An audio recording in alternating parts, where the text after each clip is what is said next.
Otappa siitä yksi pannaani itsellesi. Joo, hyvän näköinen Tsygä-äijä. Kyllä, 80 on vuosimalli. No mulla itellä 88 Olmoa. Niin Okei. Samaa henkeä siinä. Joo. Kyllä. Mikä osasarja tuossa mukaan? Toi on muuten ihan reli. Mä en tarkkaan en osasarjoista tiedä, mutta tässä on aika surutta tiettyjä komponentteja laitettu uusiksi, että käyttö entisöinti mielessä. Joo, hyvän näköinen Tsygä Kyllä. Ja hyvä, se menee ihan yhtä hyvin kuin mikä tahansa. Kyllähän se teräsrungon paino siinä Joo, mutta kun menossa täällä ei tuntuu. mennä mihinkään Pyreneille, niin sillä ei mitään päin. Ei, kyllä täällä on 400 kilometriä pisin kertamatka, mikä mä oon ajanut. Okay. Nyt lähdetään käymään vain Vihdissä. Okei. Team Vintakevelo Randonneur suuntaa tänään Vihtiin. Me käydään tutustumassa Pyhän Pirkitan kirkon raunioihin. Lenkille tulee pituutta 2 × 50 kilometriä, eli Vihtiin 50 ja Vihdistä Helsinkiin toiset 50. Eli kyseessä on kauden toinen satanen. Tervetuloa!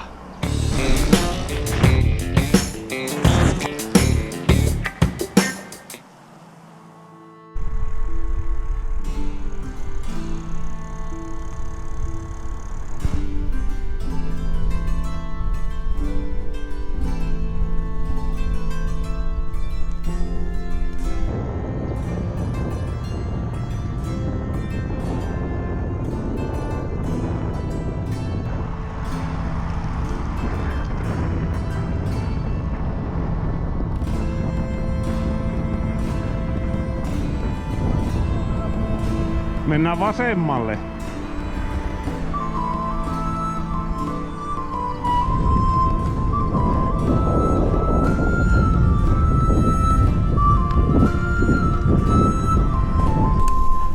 Montakohan 10 tämmöstä pientä terävää töyssyä tässä on ollut. Ai kauhia. Ties kuinka monen se oli. Mäen päätä jo kahteltiin, että tuohon ei sovi possauttaa 20.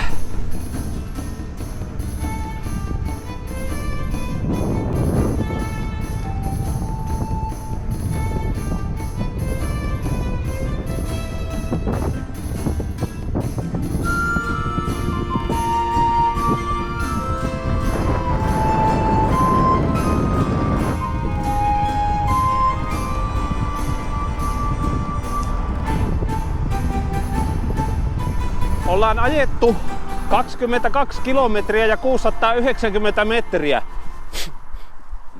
Meillä on ensimmäinen paussi. Se on piponpoistopaussi. Näytäpä miten sujuu piponpoisto. Ihan ensiksi avaamme kypärän hihnan, minkä olenkin jo tehnyt. Otetaan kypärä pois ja hyvin yksinkertaisesti lasketaan pipo siihen. Se onkin jo aika märkä. Sitten laitetaan kypärä takaisin päähän ja hihna kiinni. Näin on pipo otettu pois ja matka voi jatkua. Onpa löysä hihna.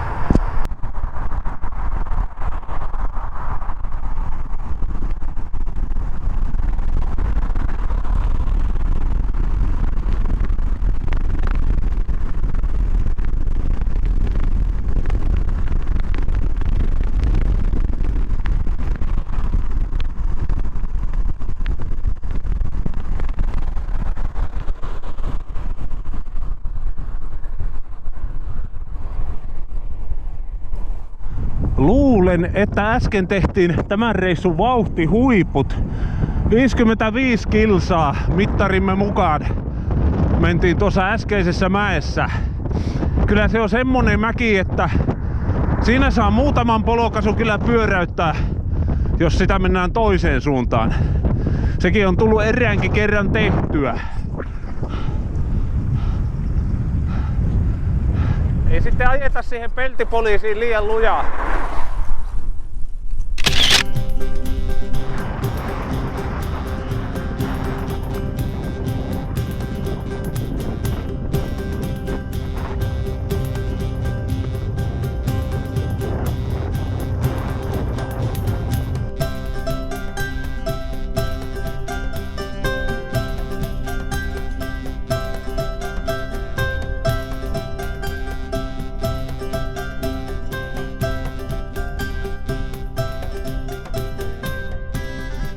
20 ja tauko. 40 mittarissa niillä, jotka lähti siitä, mistä lähti. Ja vähän enemmän niillä, jotka tuli kauempaa sinne, mistä lähettiin. Eikö ollutkin hyvin sanottu? Se olikin hyvin filosofisesti sanottu. Vähän huoltoa. Joo. Nämä tietynmerkkiset suklaapatukat on sen verran kovia, että pitää pureskella hitaasti. Tulee taukoiltua kunnolla. Taas on kiviset ja soraset. Kiviset ja soraset suussa, kun tämä kerää vähän Maantiepölyä. tähtipölyä, kaupunkipölyä. Niinpä. Mulla tippui suklaata maahan.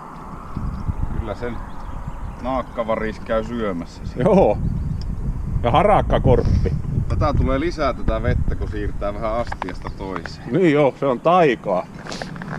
Tahto on mopoja.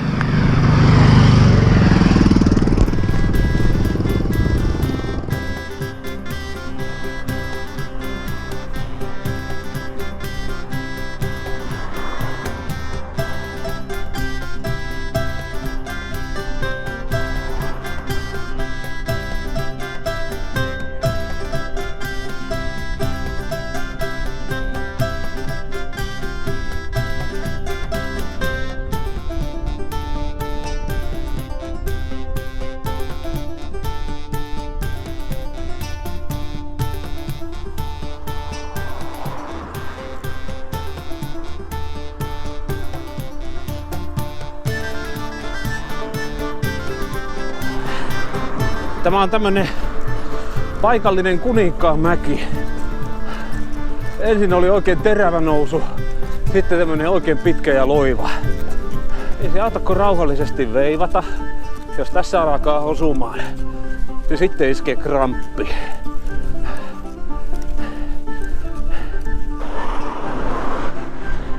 Katsokaa, vene menee tietä pitkin. Nyt tulee muuten varmaan vauhtiennätykset.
Melkoisia mäkiä on vihtiläisillä. Hyvänen aika sentään. Mäkisten taipaleiden päätteeksi sitten löysimme tiemme tänne Vihtiin.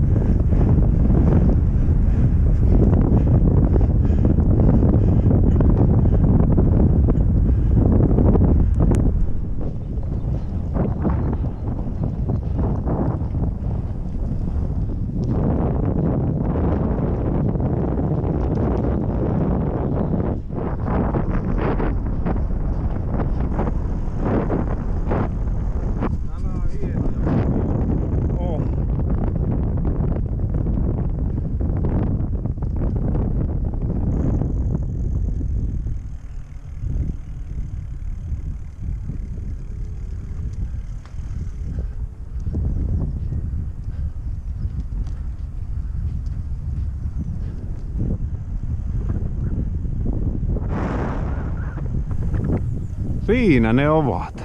Pyhän Pirkitan kirkon rauniot.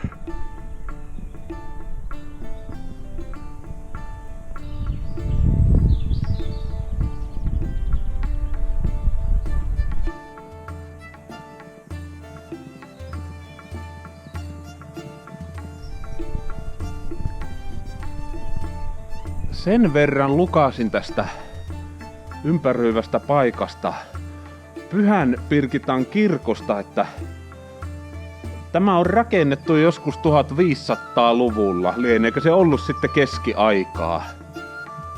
Kosteusvaurioiden takia osa näistä kivimuureista tässä on jouduttu rakentamaan uusiksi. No kirkko lienee sitten palvellut kirkkokäytössä ihan hyvän aikaa. No sitten Wikipedian tietojen mukaan 1800-luvulla Pyhän Pirkitan kirkko on ollut niin huonossa kunnossa, että kaikki puutavara on revitty irti, kun kirkko päätettiin purkaa. Ja sitten maatalon isännät sai käydä ostamassa kaiken irrallaan olevan puutavaran itselleen navetan rakennustarpeistoksi. No, isännät sai navetat ja rauniot jäi tähän. Team Vintakevelo Randonneur tulee reilu 500 vuotta myöhemmin kirkon rakentamisen jälkeen tutustumaan, minkälainen kohde tämä on. Ikkunoita oli vain 5 ja nekin pieniä ja matalia.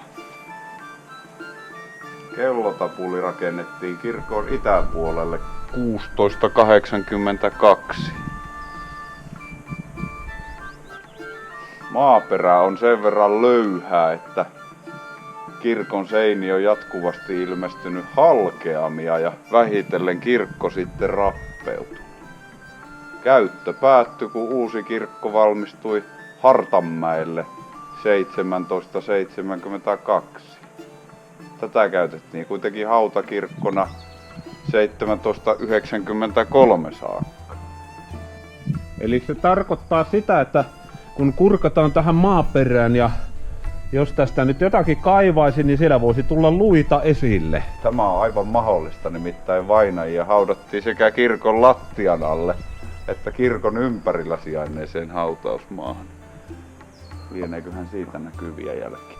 Mutta mä lukasin, että kyllä tässä seurakunta jotakin tapahtumia pitää aina kesäaikaan. Kyllähän sitä luulisi, että tähän voi helposti tuolit nostaa ja semmoista ulkoilmakelpoista. Kyllä, kesäseurat pystyyn. Rauni on rauhoitettu muinaismuistolain nojalla. Käyttäytykää sen mukaan. Kyllä.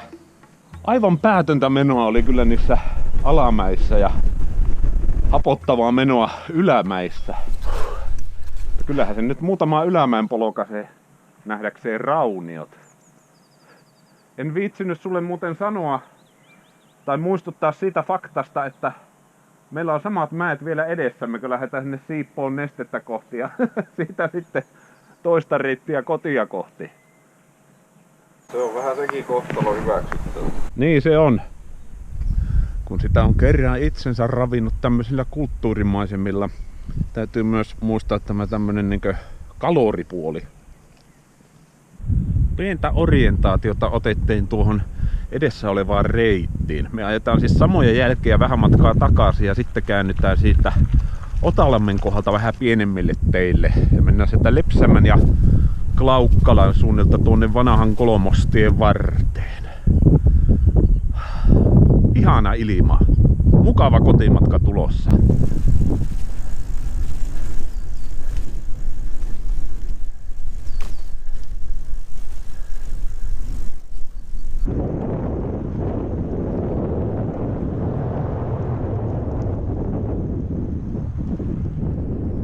Tuossa pohdittiin, että oltaisiko menty tuota Kirkkosillan tietä vai peräti tätä samaa taivalta, josta tultiin. Ja nyt päädyttiin sitten tätä samoja jälkiä takaisin Otalammen kääntöpaikalle. Tai no mikä paikka se onkaan. Kohta, jossa reitti erkanee toisille teille kuin mistä tultiin. Muistetaan sitten, että ne innoittavat noussut alamäkiä. Niin.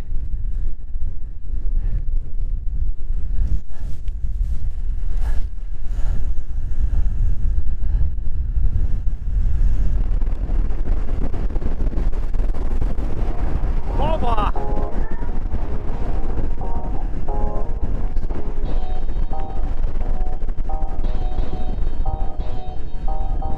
Siinä oli hyvät vauhdit tulevaan ylämäkeen. Rauhassa tasaisesti painellaan. Ei mitään kiirettä. Ja nousun jälkeen aina vähän tasoitellaan. pyörittelemällä rauhallisesti. Eikä tämä mäki tainnut tähän muuten vielä loppua. Hetkeäkään ne vaihtais pois. Uusi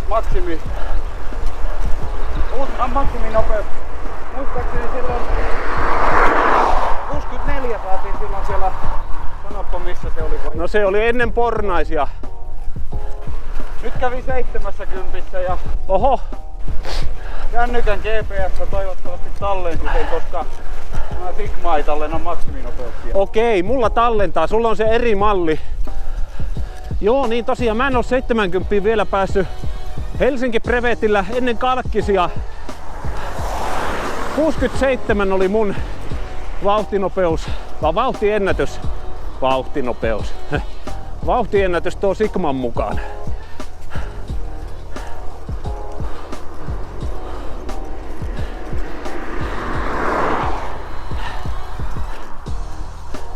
Mutta mikä se on, että Kuninkaanmäessä tulee kramppi, mutta täällä ei? Se on kirous.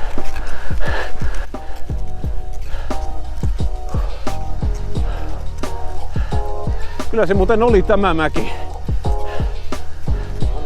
Joo.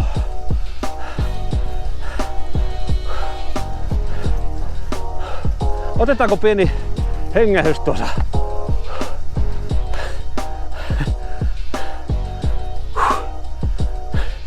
Mulla on lasit aivan huurussa.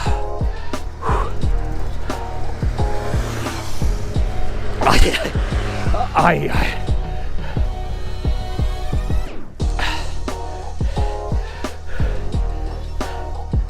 Mä en mittarista huomannut kahtua paljonko tuossa oli tuota mäkeä, mutta sai siinä vähän aikaa puskea.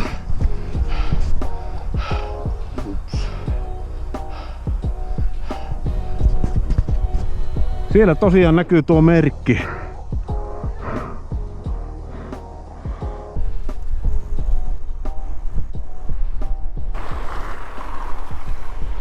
Eihän se loppujen lopuksi ollut pahaa tämä pätkä. Takaisinpäin oli kyllä paljon jotenkin helpompi. Niinpä.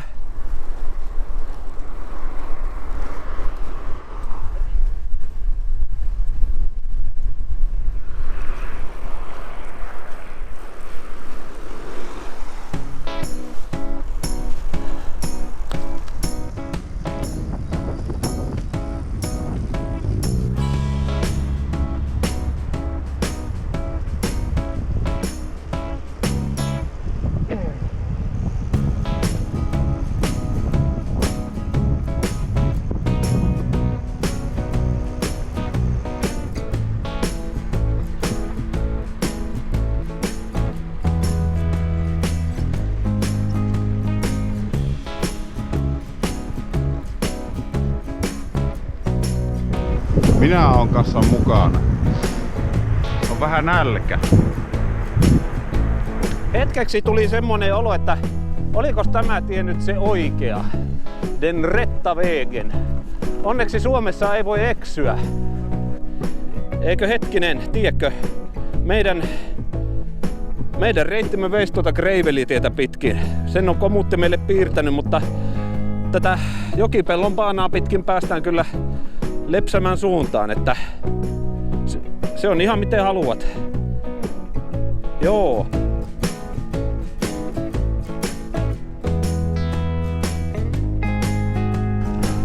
Suomalaisesta tienpidosta huolimatta tämä on nautinnollinen pätkä. Ylämäkineen kaikkineen. Katsokaa ja ihmetelkää, on tämä tämmöstä perunapeltoa. Me ollaan täällä heti. Tuossa lukee, että Lepsämä 2 kilometriä ja tadaa. Se oli elämäni lyhin 2 kilometriä.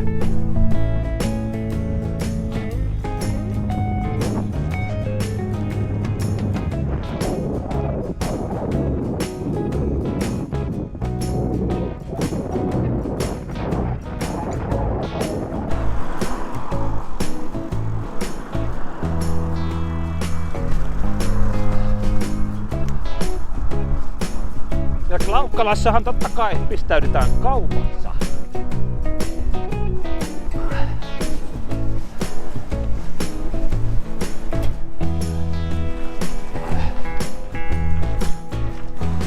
käy sinä ensin, niin minä vahin hevosia.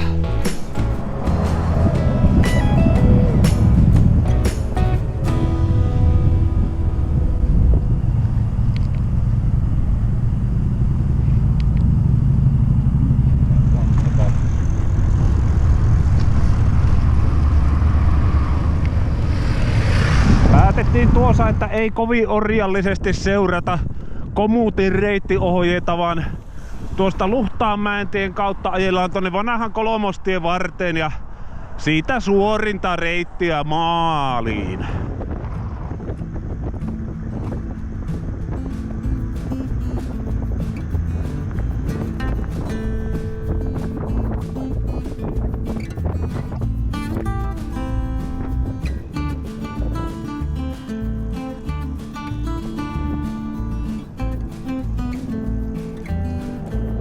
Tänään on kyllä pyörä kulkenut hyvin.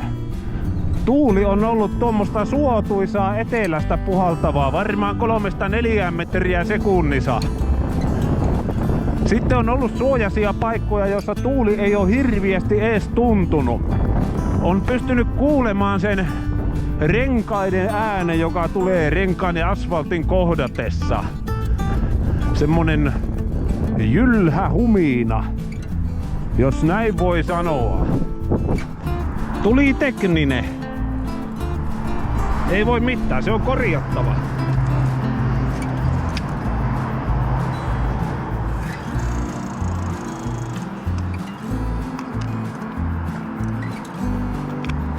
Sehän hoito kevyesti.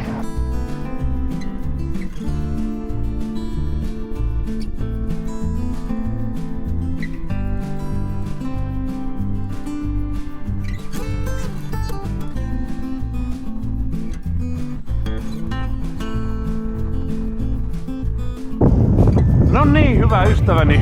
On aika sanoa kiitos, että katsoit tämän videon. Minä toivotan iloa sinun päivääsi. Ja kiva, kun olit mukana tällä reissulla. Me nähdään seuraavalla kerralla jossakin joskus. Heippa! Ja kaikille, joilla on semmonen hillitön datan nälkä, niin tässä näette tämän reissun dataa Sigman mittaamana.